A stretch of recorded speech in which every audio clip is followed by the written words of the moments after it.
ధరణి pending దరఖాస్తుల పరిష్కారానికి ప్రభుత్వం చేపట్టిన ప్రత్యేక డ్రైవ్ ముగిసింది. నెలల తరబడి పెండింగ్ లో ఉన్న 2.46 లక్షల దరఖాస్తులను పరిశీలించేందుకు ప్రభుత్వం ఈ నెల 1న ప్రత్యేక కార్యాచరణ ప్రారంభించిన విషయం తెలిసిందే.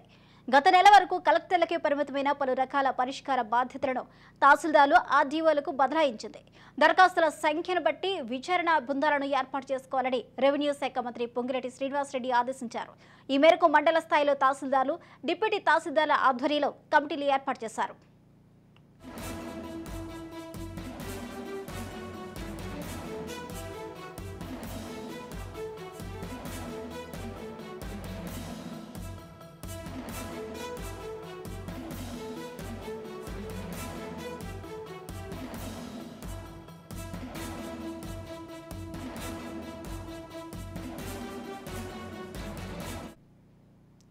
ధరణి పెండింగ్ దరఖాస్తుల పరిష్కారానికి ప్రభుత్వం చేపట్టిన ప్రత్యేక డ్రైవ్ ముగిసింది. నెలల తరబడి పెండింగ్ లో ఉన్న 2.46 లక్షల దరఖాస్తులను పరిష్కరించేందుకు ప్రభుత్వం ఈ నెల 1న ప్రత్యేక కార్యాచరణ ప్రారంభించిన విషయం తెలిసిందే. గత నెల వరకు కలెక్టర్లకే పరిమితమైన పలు రకాల పరిష్కార బాధ్యతలను తహసీల్దార్లు, ఆర్డీఓలకు బదలాయించింది.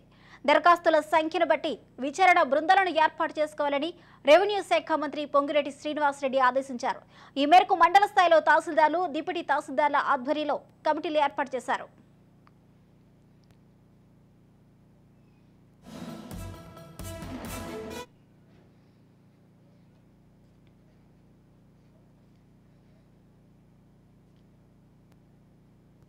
ఇక ధరణికి సంబంధించి ఏర్పాటు చేసిన స్పెషల్ డ్రైవ్ అయితే ముగిసింది. ఇదే అంశానికి సంబంధించిన పూర్తి అప్డేట్స్ మా ప్రతినిధి విక్రాంత్ అందిస్తారు. Vikrant, good evening. ధరణిలోని ఎప్పుడైతే అర్జీలు పెట్టుకున్నారో దాదాపు 3 సంవత్సరాల నుంచి కూడా గత ప్రభుత్వ హయాంలో కూడా అనేక సమస్యలతో కూడా రైతులు ధరణిపై సమస్యలు పెట్టుకున్నారు. కానీ వారి 3 సంవత్సరాలు అవుతున్నా కానీ ఇంతవరకు కూడా రైతుల సమస్యలు పరిష్కరించలేదు. ఈ నేపథ్యంలోనే ఎన్నికల సమయంలో కూడా ధరణి పేరు ప్రక్షాళన చేస్తాం, ధరణి సమస్యలను కూడా తీరుస్తామని రైతులకు హామీ ఇచ్చిన నేపథ్యంలో కూడా పెద్ద ఎత్తున రైతులు కాంగ్రెస్ పార్టీ వెంట నడిచిన సందర్భం కనిపించింది. ఈ నేపథ్యంలోనే ధరణిపై పెద్ద ఎత్తున ప్రభుత్వంలోకి కాంగ్రెస్ పార్టీ వచ్చిన వెంటనే కూడా ధరణిపై రివ్యూ చేశారు. స్వయంగా ముఖ్యమంత్రి రేవంత్ రెడ్డి కూడా దీనిపై ఫోకస్ పెట్టాడు. అనేక సార్లు మీటింగ్ పెట్టిన అనంతరం కూడా ధరణిపై ఒక కమిటీ వేశాడు 5గురితో. ఆ కమిటీ కూడా రాష్ట్ర వ్యాప్తంగా తిరిగి ఆ సమస్యలకు సంబంధించి నివేదిక కూడా రాష్ట్ర ప్రభుత్వానికి ఇచ్చింది. ఆ ప్రభుత్వానికి ఇచ్చిన నివేదిక ఆధారంగా 9 రోజుల పాటు స్పెషల్ డ్రైవ్ కూడా రాష్ట్ర ప్రభుత్వం పెట్టింది. ఈ నెల 1 నుంచి కూడా ఈ రోజు వరకు 9వ తారీఖు వరకు కూడా స్పెషల్ డ్రైవ్ ఏర్పాటు చేసిన నేపథ్యంలో కూడా దాదాపు 1,00,000 పైగా దరఖాస్తులకు సంబంధించి కూడా పరిష్కారమైనట్లు కూడా రెవెన్యూ వర్గాలు తెలుపుతా ఉన్నాయి. ఈ రోజు వరకు కూడా గడువు విధించిన స్పెషల్ డ్రైవ్ కొనసాగుతూ ఉంది. అయితే రాష్ట్రంలో కాంగ్రెస్ సర్కార్ ఏర్పడగానే కూడా ధరణి పోర్టల్ పై ప్రత్యేకంగా దృష్టి సారించి ఏర్పాటు చేసినటువంటి ధరణి కమిటీ ఆధారంగానే ఇది ధరణి కమిటీ సూచించినటువంటి నివేదిక ఆధారంగానే ఈ సమస్యలకు మాత్రం ఒక ట్రయల్ రన్ గా కూడా 9 రోజుల పాటు నిర్వహించాలని మాత్రం ఈ నెల 1 నుంచి కూడా ఏర్పాటు చేసినటువంటి దీనిలో నెలల తరబడి కూడా పెండింగ్ లో ఉన్నటువంటి దాదాపు 3 లక్షల దరఖాస్తులను కూడా పరిష్కరించేందుకు తెలంగాణ సర్కారు ఈ నెల 1 నుంచి కూడా ప్రత్యేక కార్యాచరణ ప్రారంభించిన విషయం తెలిసిందే. అయితే ఆ కలెక్టర్లకే పరిమితమైనటువంటి ఈ పరిష్కార బాధ్యతలు మాత్రం తహసీల్దార్లతో పాటు ఆర్డీఓలకు బదలాయించింది. ఈ అర్జీల సంఖ్యను బట్టి కూడా విచారణ బృందాలను ఏర్పాటు చేసుకున్నారు. ఈ ఏర్పాటు చేసుకున్న దాంట్లో కూడా సంబంధిత రెవెన్యూ శాఖ మంత్రి పొంగులేటి శ్రీనివాసరెడ్డి కూడా ప్రతిరోజు దానికి సంబంధించిన అప్డేట్ తెలుసుకుంటా ఉన్నాడు. 9 రోజుల పాటు చేసినటువంటి ఈ దాంట్లో కూడా ఈ రోజు వరకు కొనసాగుతా ఉంది. తెలంగాణ వ్యాప్తంగా కూడా దాదాపు 2.5 లక్షలకు సంబంధించి కూడా దరఖాస్తులు ఉన్నాయి. అత్యధికంగా కూడా ఈ గ్రేటర్ హైదరాబాద్ అవుట్కట్స్ లో ఉన్నటువంటి రంగారెడ్డి జిల్లాకు సంబంధించి దాదాపు 40,000 దరఖాస్తులు కూడా ఉన్నాయి. ఆ తర్వాత నల్గొండ జిల్లాకు సంబంధించి కూడా దాదాపు 23,000 దరఖాస్తులు కూడా పెండింగ్ లో ఉన్న నేపథ్యంలో కూడా రైతుల దగ్గర నుంచి కూడా పెద్ద ఎత్తున విన్నపాలు వచ్చాయి.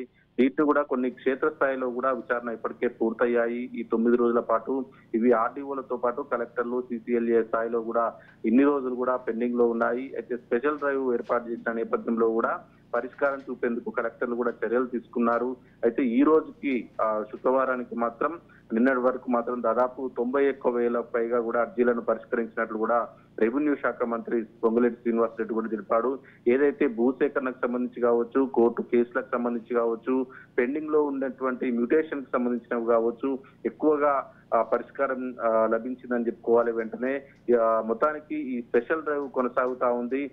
కంటిన్యూ ప్రాసెస్ ఉంటుందని మాత్రం సంబంధిత శాఖ మంత్రి పొంగులేటి మాత్రం చెప్తా ఉన్నాడు. దాదాపు 2.5 లక్షల దరఖాస్తులు ఉన్న నేపథ్యంలో కూడా డ్రైవ్ ఆఖరి గడువు తర్వాత కూడా కార్యాచరణను తెలంగాణ ప్రభుత్వం అధికారికంగా ప్రకటించాల్సి ఉంటుంది. వాస్తవానికి 9వ తారీఖు వరకు ఈ రోజు వరకే అని చెప్పిన నేపథ్యంలో కూడా ఈ రోజుతో ఈ స్పెషల్ డ్రైవ్ మాత్రం ముగిసిందని చెప్పుకోవాలి. దానికి సంబంధించిన ఫుల్ డీటెయిల్స్ మాత్రం మరి కాసేపట్లో రానుంది.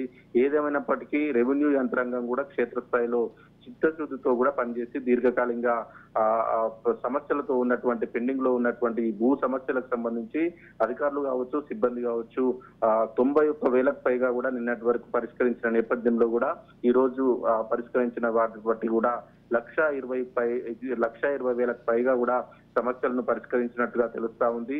మొత్తానికి ఈ రానున్న రోజుల్లో కూడా ఇదే స్ఫూర్తితో కొనసాగించి కూడా ఈ ధరణి పోర్టల్ కు సంబంధించి ఏదైతే కేవలం కలెక్టర్లకే ఉన్న నేపథ్యంలో కూడా దాదాపు కలెక్టర్ల వద్దకు రైతులు వెళ్లి పరిష్కరించే అవకాశం చాలా తక్కువగా ఉండేది. ఈ నేపథ్యంలోనే కలెక్టర్ పరిపాలనా విభాగం సంబంధించి కూడా సమయాభావం లేని నేపథ్యంలో కూడా ఆ దరఖాస్తులు చాలా వరకు పెండింగ్ లో ఉండేవి. ఎప్పుడైతే ఎంఆర్ఓల స్థాయికి, ఆర్డీఓల స్థాయికి కుదించారో దానికి సంబంధించి స్పీడప్ పెరిగింది. ఈ 9 రోజుల పాటు కూడా రాష్ట్ర వ్యాప్తంగా ఉన్నటువంటి అన్ని ఎంఆర్ఓ ఆఫీసులకు సంబంధించి అన్ని కమిటీలు ఏర్పాటు చేసుకున్నారు. దాదాపు ఒక్కో మండలానికి 2 నుంచి 3 కమిటీలు ఏర్పాటు చేసుకుని కూడా ఈ 1,20,000కు పైగా కూడా దరఖాస్తులను సాల్వ్ చేసినట్టుగా తెలుస్తా ఉంది. ఇంకా పెండింగ్ లో ఉన్నటువంటి దరఖాస్తులకు సంబంధించి కూడా ఎందుకు పెండింగ్ ఉందో కూడా రైతులకు క్షుణ్ణంగా వాట్సాప్ ద్వారా అదేవిధంగా వారి నెంబర్ కు మెసేజ్ ద్వారా కూడా సందేశాలు కూడా పంపినట్లు ప్రభుత్వం చెప్తా ఉంది. ఏదేమైనప్పటికీ దాదాపు 3 సంవత్సరాల నుంచి పెండింగ్ లో ఉన్నటువంటి సమస్యలను కొంతవరకైనా సాల్వ్ చేశామని మాత్రం సంతృప్తి పడతా ఉంది ప్రభుత్వం. రైతులు కూడా హర్షిస్తా ఉన్నారు. ఇదే కొనసాగించి కూడా మిగిలిన దరఖాస్తులకు సంబంధించి కూడా అన్ని సమస్యలు పరిష్కరించాలని మాత్రం రైతులు కోరుకుంటా ఉన్నారు. మొత్తానికి ఈ రోజుతో ముగిసిన నేపథ్యంలో కూడా ఎల్లుండి 12వ తారీఖు కూడా కేబినెట్ మీటింగ్ ఉన్న నేపథ్యంలో కూడా కేబినెట్ మీటింగ్ లో మరోసారి కూడా ఈ ధరణిపై చర్చ జరిగే అవకాశం కనిపిస్తా ఉంది. ఈ స్పెషల్ డ్రైవ్ కూడా కంటిన్యూ అయ్యే పరిస్థితి మాత్రం కనిపిస్తా ఉంది. Thank you Vikrant.